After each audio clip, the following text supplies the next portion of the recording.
Hi! Good day mga moms! So, for today's video, meron tayong bibisitahing bahay kasi may mga usap-usapan, marites-maritesan na nagkakaroon daw ng mga pagbabago sa kanilang bahay. So, gusto nyo na bang makita? Excited na rin ba kayo? Kala mo ang layo. Puntahan muna natin. Tingnan natin sandali yung bahay. Diba? Andito yung kanilang sasakyan. Ang tarin ng color, no? Yellow green or apple green and yellow. Ang lamig sa mata. Mabilis talaga siya makikita. Halika tingnan natin kasi ang sabi meron na bagong ginagawa. Tamang-tama. May semento dito. Buhangin. Halika, akitin natin. May ginigiba. Hala, natutulog si mama. Akitin natin.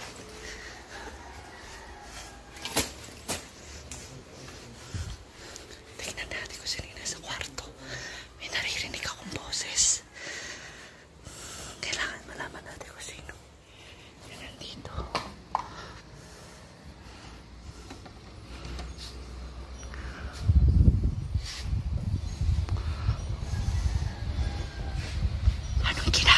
Kuya, wag ka!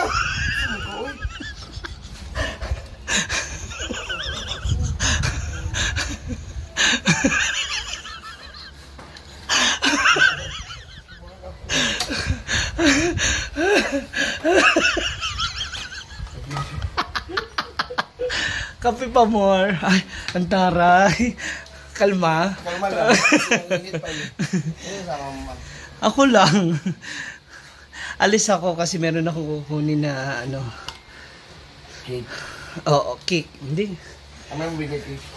Ay, tingnan natin. Ito na yung bahay.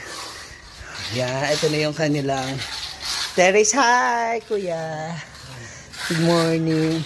Wow. So, ita-tiles na siya. Taray. Mga ilan tiles po siya? Ay, ang dami. Pa? 100 pieces?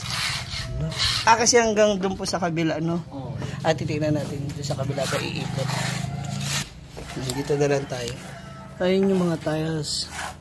100 pieces. Para ang dami, no? Hanggang doon po yan sa ano? Gilid, yung kay Brenda? Sa gilid yung kabila. Pati itong gilid na yun. Yung sa edge. Pati po kay Brenda. Ayun siya, nilalagyan na siya ng, ng semento. Hindi natin hanggang doon sa gilid. Gulat na gulat, pagod na pagod. Pati ito, yung pati yung hallway. Ito hanggang doon sa pwesto ni Brenda, ita-tiles para fully tiles na siya. Diba? Mas maganda na siya, mas kabog. Ganun, mas ano na siya, mas masarap siyang tambayan. Sa tingin niyo po mga mga ilang araw po siya gagawin? Mga 4 or 5, ganyan. Kasi yung siruho, yun ang hirap, kakapin pa tayo. Oo, ng mga tiles, no? Yung sa mga gilid-gilid. Tsaka sa mga bakal. Ayan yun dyan sa ano na yun, yung mga ganyan, yung ano ng, yan. Siyempre, ano pa siya, ikutan.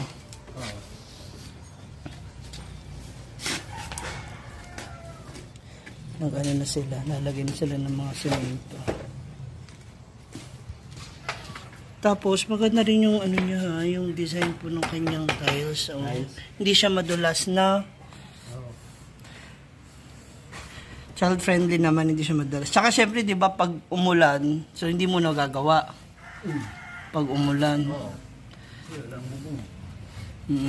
Dapat hindi rin kasi open po siya, Ayan, Maganda nito yung hanggang dun sa ano. Ang maganda yung sa terrace na rin ni Brenda sa kwarto niya. Mafufuli ano siya. Diba? Galing. Ang dami na rin siya nagawa.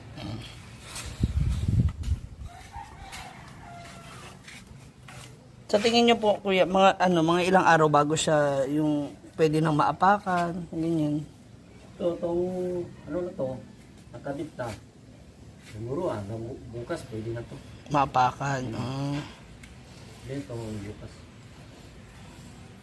Oh, mamaya, hindi na sila dito dadaan, doon na sa kabila. Oo. At kayo, hindi kayo makiki-birthday? Umaya ba? Kay Ansing? Umaya ba? Mga gabi pa, di ba? Andiyan na, nagpahatid na nga na, nagpadala na nga na ano, ng... Pagka naluto ang karne, Yung lechon ba? andyan na si... Yaya. Ha? Simba pa. Baka nandun ba yun sa ano, sa kanang grotto, sa Lourdes? Lourdes. Sa? Lourdes. Apaka-arte. Pasumba sana ng laway na naman yung unan. Gusto mo ba na ebidensya? No. Ay, ito pala yung mga sapin. Inano ko kay mama. Cute pala, oh. Buhay pa. Dito kami sa aming dating kwarto at tambayan dito. Oh, di ba? Oh, di ba?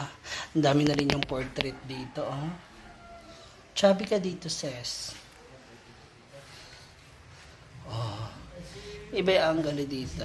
Tapos tignan mo dito sa kabilang side. Oh, di ba? Ito din. Oh. Di ba? Ang laki. Oh, ganda lang ano. Ganda lang black and white makeup. No? Picture. Iba rin siya ang pack. Ito pala yung mga nagdatingan ng mga picture doon. No? Sa hinaguan binigay. These are the sa apartment nila Mia days. Nakalipat na. Naku po. At syempre, Pasko na dito sa kanila. O, diba? Pasko na. May mga Christmas decor. Social. At yung kanilang Christmas tree. O, nakatayo na din. Diba? Para match naman sa bagong tiles ng kanilang terrace. Merry Christmas, darling. Oh, pati dito sa labas, naka-Christmas na rin sila. Taray ng halaman, naging Christmas tree. Taray yung mamasita, ha? So, decor. Oh, diba? Merry Christmas. Ganda. That's all for now, mga Marites. Nakita naman natin, no, ginagawa na yung kanilang terrace dito sa taas. Dito tayo sa... Ay, pinutol din pala yung mga sanga dito. Ayun, oh. Kasi nga, masyado na nakalaylay. Tingnan. Yan. Yung kanilang bahay sa harap. O, oh, diba? Kabog. Matatambayan na ulit. Kapag may mga bisita, at least maayos na siya. Hindi na siya nilulumot. Kasi pag ganun pa rin na naka-fake grass, ayun ang nangyayari po. Yung mga lumot. So, Mamasita decided na i-tiles na lang yung veranda para na sa ganun iwas lumot, wala ng lumot, no? Tsaka mas madali siyang malilinisan, ganun. So that's all for now, mga moms. So if you like this video, please like, share, and subscribe. Share natin to, and please don't skip the ads. Okay, God bless you all. Ingat.